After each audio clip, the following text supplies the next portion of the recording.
হযরত আব্দুল্লাহ ইবনে মাসউদ রাদিয়াল্লাহু তাআলা আনহু, আব্দুল্লাহ ইবনে মাসউদ রাদিয়াল্লাহু তাআলা অসুস্থ হয়েছেন। মৃত্যুর পূর্ব সময়ে হযরত আব্দুল্লাহ ইবনে মাসউদ রাদিয়াল্লাহু তাআলাকে দেখতে গিয়েছেন আমিরুল মুমিনিন হযরত ওসমান রাদিয়াল্লাহু তাআলা দেখতে গেলেন। হযরত ওসমান গিয়ে জিজ্ঞেস করলেন, মা মারাদুক, আপনার কি অসুখ, আপনার কি অসুখ? হযরত আব্দুল্লাহ ইবনে মাসউদ রাদিয়াল্লাহু তাআলা জবাবে বললেন, মারাদি যুনুবি, আমার কোনো অসুখ নাই, আমার অসুখ হলো আমার গুনাহ। আমার অসুখ কি বলেন? সবাই বলেন, আমার অসুখ আমার গুনাহ। বলেন, আমাদের অসুস্থতা আছে কিনা বলেন? অসুখ হইলে এটার কারণ বের করি আমরা, কিছু থেকে কিছু হইলে আমরা কারণ বের করি।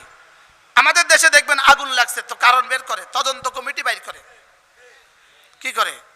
তদন্ত কমিটি কি করে? তদন্ত কমিটি দেয়।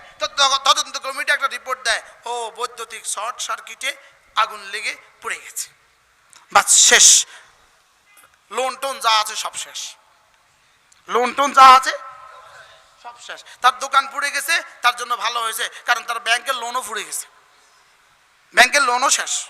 বাহরাল হযরত আব্দুল্লাহ ইবনে মাসউদ রাদিয়াল্লাহু আনহু জবাবে বললেন, মারাদি যুনুবি, আমার গুনাহ কি, আমার অসুখ কি? আবার বলেন, আমার অসুখ কি?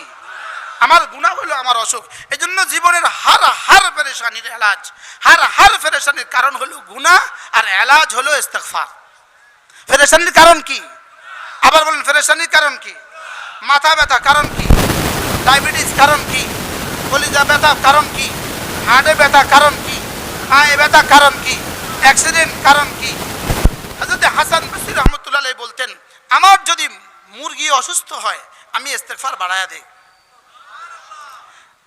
লাউ মারিদা দাব্বাতি, আমার জানোয়ার যদি অসুস্থ হয় তাহলে আজদাদুল ইস্তিগফার, আমি ইস্তিগফার বাড়ায়া দেই। আমি বলি মুরগি অসুস্থ হলো কেন? মুরগির তো কোনো গুনাহ নাই, তো মুরগির তো কোনো গুনাহ নাই, এই মুরগি আমার দিকে মানসুব, এটা আমার মুরগি, এই জন্য আমার গুনার কারণে মুরগি অসুস্থ। কি ভাই, বিবি অসুস্থ, উত্তর দেন, আমার গুনাহ, ছেলে অসুস্থ, এই জন্য ইস্তিগফার বাড়াই। এই জন্য কি বাড়াই? ইস্তিগফার বাড়াই।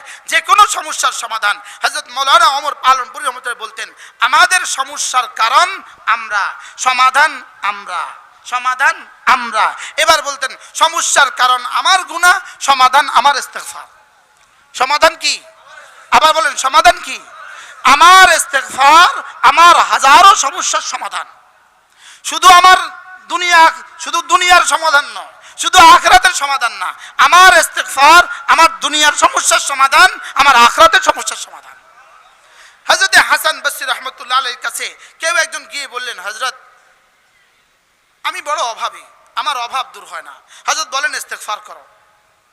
আরেকজন গিয়ে বললেন, হযরত আমাদের দেশে খরা অনাবৃষ্টি, বৃষ্টি হয় না। হযরত বললেন, ইস্তিগফার করো। কয়টা সমস্যা? আরেকজন গিয়ে বললেন, হযরত আমার সন্তান হয় না। হযরত বললেন, ইস্তিগফার করো। আরেকজন গিয়ে বললেন, হযরত আমাদের দেশে কোনো নদী নাই, নালা নাই, বৃষ্টি হলে পানি থাকে না, এজন্য আমাদের দেশে লাউ হয় না, কদু হয় না, ফল হয় না। হযরত বললেন যে ইস্তিগফার করো। এই সমস্যা কয় প্রকারের? সমাধান দিলেন কয় প্রকার? এক প্রকার। আহবাব জিজ্ঞেস করলেন, হযরত সমস্যা 4 প্রকারের, সমাধান 1 প্রকারের কেন? হযরত জবাবে বললেন, فقلت استغفروا ربكم إنه كان غفارا يرسل السماء عليكم مدرارا ويمددكم بأموال وبنين ويجعل لكم جنات ويجعل لكم أنهارا। নবীজি নূহ আলাইহিস সালাম তার কওমকে উপদেশ দিয়েছিলেন। এটা মূলত আমাদের রাসূলের ওয়াজ না, এটা হযরত নূহ আলাইহিস সালামের ওয়াজ। লেকিন আল্লাহ তাআলার কাছে এই ওয়াজটা এত পছন্দ হয়েছে, আল্লাহ তাআলা এটাকে ওহী মাতলু বানায়া রাসূলের উপরে উম্মতের জন্য পাঠিয়ে দিয়েছে। ফাকুলতু ইস্তাগফিরু রাব্বাকুম ইন্নাহু কানা গাফফারা। হযরত নূহ বলেন, আমি বলেছি আমার কওমকে, ফাকুলতু ইস্তাগফিরু রাব্বাকুম ইন্নাহু কানা গাফফারা, তোমরা না ইস্তিগফার করো, ইন্নাহু কানা গাফফারা, শুনো শুনো, নিশ্চয়ই তোমাদের জাত বড় গাফফার, ইন্নাহু কানা গাফফারা, তুমি হলে, আমি হলাম গুনাহগার, আমার রব হলেন গাফফার। আমি কি? আমার রব কি? মজার বিষয় হলো, রবের 3টা নাম আছে, অগণিত নাম তো আছে, একই মাদ্দা থেকে 3টা নাম আছে, গাফের, গাফুর, গাফফার। বলেন, গাফের, গাফুর, গাফফার। আবার বলেন। আর আমরা মানুষ হিসাবে, যত মুমিনিন আছে, মানুষ হিসাবে 3 প্রকার, জালেম, জলুম, জল্লাম। বলেন, মুশরিক বাদ বাকিরা মুমিনিন ক প্রকার? 3 প্রকার। কি কি? জালেম, জালুম, জাল্লাম। জালেম মানে সাধারণ গুনাহগার, জালেম মানে সাধারণ গুনাহগার, জালুম মানে আরো বেশি গুনাহগার, জাল্লাম মানে চূড়ান্ত গুনাহগার। তো আল্লাহ তাআলা বলেন তুমি যদি জালেম হও অসুবিধা নাই, আমি গাফির। সুবহানাল্লাহ বলেন। তুমি যদি জালুম হও তো আমি গাফুর। আর তুমি যদি জাল্লাম হও, চূড়ান্ত গুনাহগারও কেউ হয়, তা আল্লাহ তাআলা বলেন আমি গাফফার। জাল্লাম গাফফার বলেন, জালুম গাফুর, আর জালেম গাফির। বাহরাল কথা দূরে চলে যাবে, দূরে চলে। হযরত হাসান বসরি জবাবে কি বললেন? ইন্নাহু কানা গাফফারা, নিশ্চয়ই আল্লাহ তাআলা গাফফার।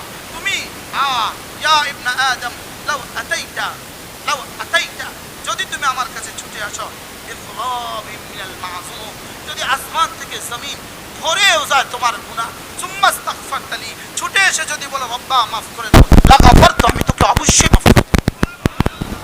ওয়ালা উবালি, আমি তোকে মাফ করতে কাউকে পরোয়া করি না।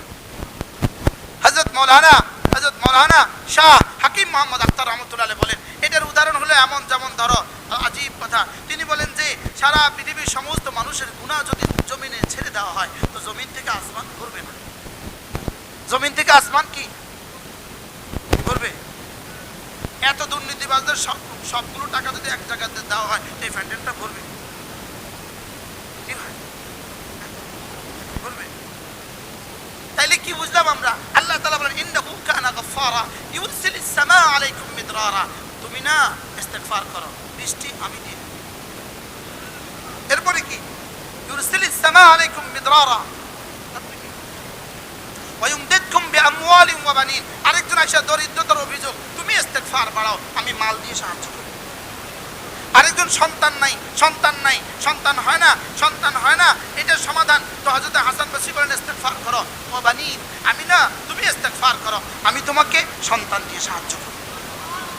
এরপরে কি?